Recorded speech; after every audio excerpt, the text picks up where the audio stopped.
What is the strangest thing you've seen that you cannot explain? Not exactly seen, but it's strange. I was around 6 and on Wednesday evening I went to bed. I woke up and it was Friday. I remember asking my mom, why is it Friday when yesterday it was Wednesday? She said yesterday was Thursday. Obviously. I asked her what I did on Thursday because the last thing I remember is going to sleep on Wednesday.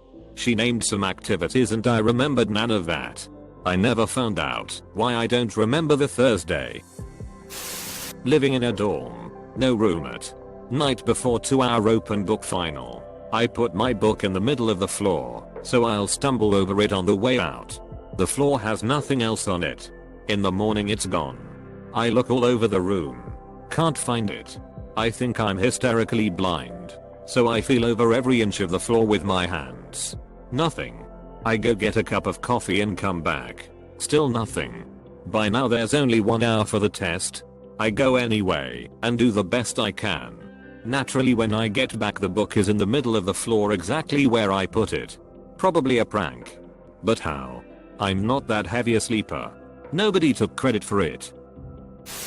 So in 2013, I was smoking a cig with my buddy and his schizophrenic neighbor in Denton, Texas. This neighbor was the nice kind of off, never acting mean or violent. So we were actually pretty good friends. Anyway, during the middle of the cig, the neighbor acts like he just got hit with an energy wave and runs out into the yard. He begins to start rhythmically dancing and chanting about the meteor. What I could understand was that he felt the meteor, and he said that he felt it falling, and then with a final jerk, he said the meteor had exploded. At that same time, on the other side of the world, an enormous meteor exploded over Russia. If you are wondering, no, there was no advanced warning.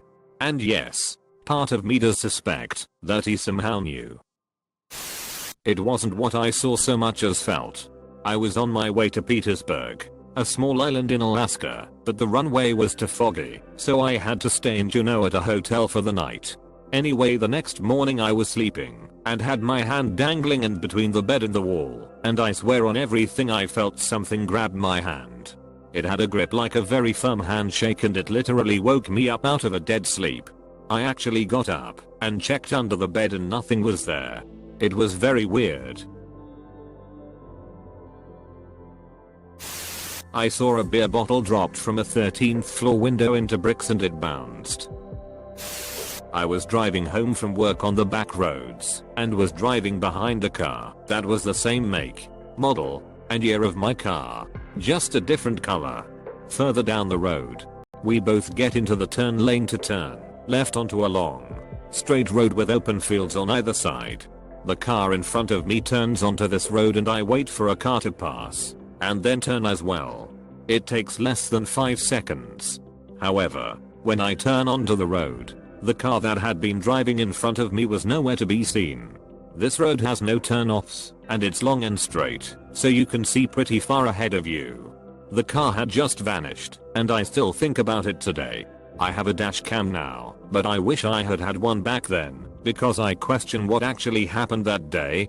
After I turned onto this road and noticed the car was no longer in front of me, I looked all around me and could see the other car driving away behind me, but the car that looked like mine was nowhere to be seen. There was nowhere on that road where the car cold pulled off, or I would have seen it. It was still very light outside around 6:30 in June and the road was surrounded by cotton fields, I believe, which do not grow high enough to cover a car. I have gone through every possible explanation and there just isn't a logical one. My 3-year-old daughter walked up to my husband one night and straight up said, "Grandpa's dead." Few moments later we get a call from my husband's sister saying that their father had passed away. Happened a few months back. Still creeps me out. I feel like the 3 and underage can be super creepy. When my son was not even 3, yet he came to my room and kept telling me the lady was in his and his sister's room. I was half asleep and dismissed it. Told him to snuggle up in my bed with me. So he got in my bed, but every few minutes kept waking me up to tell me about the lady. Then he says she is at my bedroom door. So in an effort To show him there is no lady and we should just go back to sleep, I pick him up and walk him in the dark out of my room. We stand in the hall and I say, "See, there is no lady." He points his finger down the hall where there is nothing to see at all and says, "Mama's right there. That's the lady. And this is her house." Nothing. Not even a shadow where he was pointing. I kind of just tried not to show he was freaking me out and said, "Okay, she must be a nice lady," and took him back to my bed where he promptly fell asleep, and I stayed awake for hours thinking this lady in my 100+ year old apartment must be hanging out watching me sleep. As a full-grown adult, I was telling my mother about this house I was in with a dream I had. It was brown, had 2 bedrooms, 2 floors, L-shaped stairs. I went into full detail about this house from my dream. Anyway, apparently the house I described was the house I was born in. Not like born. I was born in a hospital. But the house my family lived in for 2 years prior to my birth, that we all moved out of when I was 7 or 8 months old. At first I thought maybe my brain got it from pictures I had seen. But honestly, the level of detail wasn't shown in any pictures we had of me at such a young age. Mostly they were close-ups, so you couldn't really see the background much. Best guess to this day is my brain picking up really old and obscure memories. Other than that, I'm not sure how TF I knew anything about this house, let alone the layout, furniture setup, etc. Was sitting in my lounge room alone one night watching TV. Heard clear as day someone coming up the stairs barefoot. I thought it was just a family member coming up the stairs, but then had the realization that I was home alone. For some reason I just sat there looking at the doorway waiting for whatever was coming up these stairs to walk through the door. Heard the staircase creaking and everything. Heard the bare feet get to the top of the stairs, step onto the tiles, and take the 3 to 4 steps it would take to be in sight of the doorway to the lounge room I'm sitting in. But nothing came through the door. Sat there for about 5 seconds waiting. Said to myself out loud, "Peep dealing with that right now," and kept watching TV. I've heard other things like glass moving and footsteps and all that, but the second most notable thing I can't explain was me and my mum hearing something talk to our dog downstairs in a mumbled male voice we couldn't understand. If I heard that on my own, I'd have just thought it was my brain playing tricks, but my mum also heard it. Maybe your dog was practicing how to talk. I was in rap when I was in college. All the Raz would come back a week before the winter semester started for training, which meant no students were back in the dorms. We were the only ones in the building. One night, I heard the door to my shared bathroom open. The sound of the door knob turning woke me up, so I kind of groggily said my suitemate's name. She would sometimes come through the bathroom to talk or ask me for advice. Then I realized my suitemate was on an extended holiday in Italy, so no one should have been in our suite at all. I immediately shot up and looked toward the bathroom door. It was almost pitch black in my room, but next to the bathroom door, I could see the perfect outline of a human face wearing a flat-brimmed hat. I couldn't see the details of the face, but I could see shadows where the eyes, mouth, and nose would have been. It was as if someone was standing next to the door, staring at me. I had no idea what to do, because no one was back in the dorms. I knew that the nearest rad was 2 floors away, and wouldn't hear me scream for help. I stared at the face for a few seconds, and it stared back. Then I shifted slightly on the bed and it completely disappeared. I got up to check the door, and it had been closed the whole time. It's been almost 7 years and it still freaks me out when I think about it. Went hiking late at night with my buddy when something big and bright flew right over us above the tree line. It was so bright we couldn't even look at it, and whatever it was, it didn't make a sound. Actually, it was probably the most quiet moment of my life. I remember saying "what the?" but no sound came out of my mouth. Only lasted a few seconds, and it was over. Squirrel wearing a leaf cape. When I was young, my parents and I relocated across the country to Maine. We lived in a very small town and our house was old, beat up and on many acres deep in the forest. It had 2 stories, with the top story being the main level and the bottom story being the bedroom level. My bedroom had several large windows that looked out into the forest. I don't remember having curtains or blinds, but I'm sure I must have. Because my mother never forgot details like that when decorating my bedrooms as a child. But I must have left them open one night. I remember waking up in darkness, with a faint glowing orb of light hovering just outside my window. I watched it in utter terror as it went slowly across one window, and then the next, before pausing, flashing briefly into my bedroom, before shifting into the third and final window and disappearing altogether. I was so upset by the ordeal that I went and woke my parents up, and my stepfather stormed the backyard with his gun in hand. There was nothing, and no sign of the strange orb. My eyes are watering as I write this. Deep down, as an adult looking back, I realized that orb was anything but magic. It was someone's flashlight. It never happened again. But I'm still afraid of having window blinds open at night. I was driving away from a gas station. Out of nowhere a guy in a suit comes running up to my minivan and starts yanking the door. As if he knew me, he began pleading, "Come on, let me in." Luckily my doors were locked. I asked him who the hell he was through my window.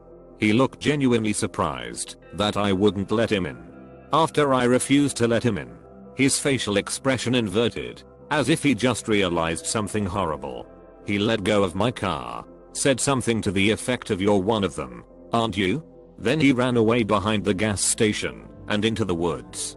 Full suit and tie, nice shoes, extremely frantic in nature, zero explanation. I'm praying it was some elaborate troll or meth or something, because the look in that man's eyes was pure terror when I didn't let him in. Outside my bedroom window was a paddock, and one morning I saw a rabbit running across towards the woods behind the paddock. It was a minimum of 5 foot tall. It was bigger than a Flemish. I know they can get over 4 feet when stretched, but this lad was closer to 5, while still all hunched up. I had been awake for over an hour, so it wasn't a dream. My ex was with me and saw it as well. Same exact description as me. It was the brownish grey of a wild hare. The most rational explanation I can come up with, but still don't believe, is that it was a large grey kangaroo and was missing its tail. That would make it look more rabbit-like and could explain the way it moved. Years ago, when my wife was pregnant with our second child and about to give birth, my mom came to stay with us for a few days to help take care of our oldest child. One early evening mom asked for a pen, paper and an envelope. When I gave them to her, she wrote on the paper, sealed it in the envelope, and gave it to me, saying, "Put this in your pocket and don't open it. You'll know when," she said. 30 minutes later my wife announced it was time to go to the hospital. She was in labor. So we did, and about 9 hours later our second daughter was born at 3:45 am. She weighed 8 pounds, 11 ounces and was 20 inches long. This being pre-cell phone days, I called my mom from the hospital to tell her the news. She answered the phone and immediately said, "Before you say anything, open the envelope." I did. It said, "Girl, 3:45 am, 8 pounds, 11 ounces, 20 inches. I kept that paper for years. When my mom died, I went to our documents safe where we kept it, but it was gone. I'm sorry to say, but your mom was a witch Mayo. Probably the second daughter is too. That's what she was waiting for." I was once standing in line at Target. A mother and her I guess 3-year-old were in front of me in the checkout lane. I never met them before in my life. The child was riding in the shopping cart and the mother went forward to better unload it. The child looks dead at me, smiles, laughs and said my first name, very clearly, twice. I have an uncommon first name, which made it even stranger. I was taking a trip with my then girlfriend, and we had to cross the Hudson River to get to where we were going. There are only a handful of bridges across, and I know them all from having grown up in the area. On that particular trip we were supposed to take the Bear Mountain Bridge, but I got off the wrong exit and passed it. We decided it wasn't a big deal. The next bridge, the Newborough Beacon, was actually closer to where we were going. It would just bring us over a little bit past our destination. but not enough to really matter. So we kept on driving, not really paying specific attention to where we were, since it was probably 20-30 minutes until we got there. Well, we never crossed the Newborough Beacon that day. We also never crossed the Bear Mountain. And we certainly didn't drive an extra half an hour to the mid-Hudson or turn around and go back to the tap. When we did take a minute to check where we were and how close the bridge was, we found we were already on the other side of the river. No bridge. We were just already there. So either there's a secret tunnel somewhere under the river, we had our memories erased, or we found some kind of spatial rift somewhere in the Hudson Valley. Was driving home from work one afternoon with my brother and cousin in the car. As we were sitting in traffic, I noticed high up in the sky and way out in the distance a small motionless black square. I pointed it out, and both my brother and my cousin spotted it quickly, so I know it wasn't in my head. It just remained still for about 45 minutes, and then the sun had set, and it was too dark to spot it any longer. It just stayed in the exact same spot the whole time, and while it was really far away you could still tell it was a perfect square shape. Once I got home I went online to see if there were any mentions of it anywhere, and there was nothing. To this day I still think about it and wonder WTF I was looking at. I used to work nights. It was a fairly simple job, and I was pretty much alone in an abandoned building. I was basically security to prevent people from coming in and clearing people out if there were any. Occasionally you get some teens hanging about, the odd homeless person or some YouTubers filming, but nothing out of the ordinary. I understand that the night and your brain can play tricks on you in the dark and when you're tired, but I don't know how to explain what I saw, and I'm sure there is a logical explanation for it. I just went into a room. It was pretty much empty.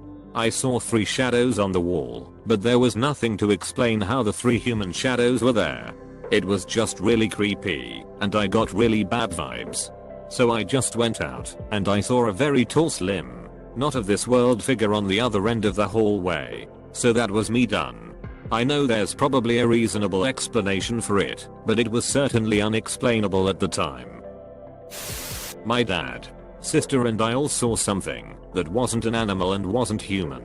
This was in winter 2015 in rural Saskatchewan. We were driving, and it ran out in front of us on the road.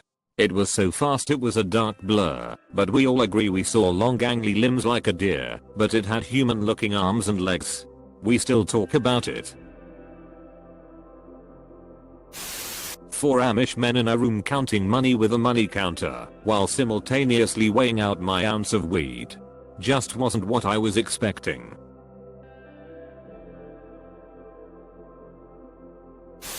I think this is just a coincidence, but it's weird nonetheless.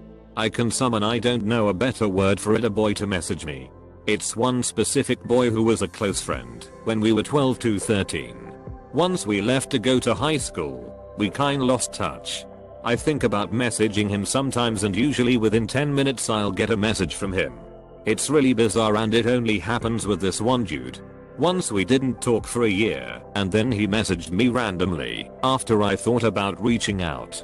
I asked him why he messaged, and he said that he felt a weird feeling wash over him, and it's like it pushed him to message me. It's really bizarre, although probably just a coincidence. For about 10 years a man would call my home, ask for me, and then ask me if my feet were ticklish. This was 30 or so years ago, no caller ID or anything like that. I would engage him if my family was home. If I said my feet were ticklish, he'd ask me to ask the person sitting closest to me to tickle them. He always hung up before we could ask questions to figure him out. Sometimes he'd get me on a payphone. Like, I'd be walking home from school and a payphone would ring. It was always him. Still don't know who it was. A long time ago, when I was in preschool, school had just ended, and I was the first one adult or child at the exit, which was a tall gate with one of those C-shaped latches that slips over a pole to keep the gate shut. I walked up to it and reached for the latch, but alas, I was very small and the latch was at least 3 feet above me. I stepped back and decided to just wait for the adults to come set me free, but then the latch just lifted and the gate opened. I saw it clearly. There was nobody around and no one touched it. Still have no idea what that could've been. Childhood telekinesis. Who knows? A very badass great day. I knew a former neighbor's dog was so afraid of a month-old kitten that he ran into the deepest room of his home and didn't stop quivering and whimpering for several hours. For context, he wasn't a timid dog. Little over a month before the mentioned incident, a drunk man attempted to break into their home at night and the dog bit half of his left foot off. P.S. Rest in peace, Scoob.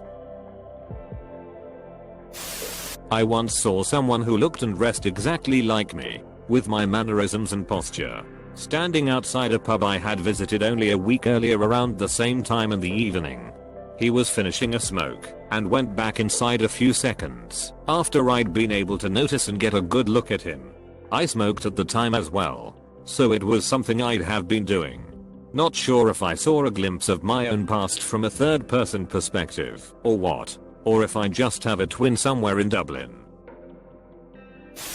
When me and my best friend were teenagers, we were walking home during the wee hours of the morning when a drunk guy basically acted like we knew him and invited us to eat. For some reason, we actually came with him, and we ate at this 24/7 joint, where he told us about his adventures around the world, showed pictures, etc. We hung out until it was around 5 AM and walked home together. I have no idea who he was. I still don't.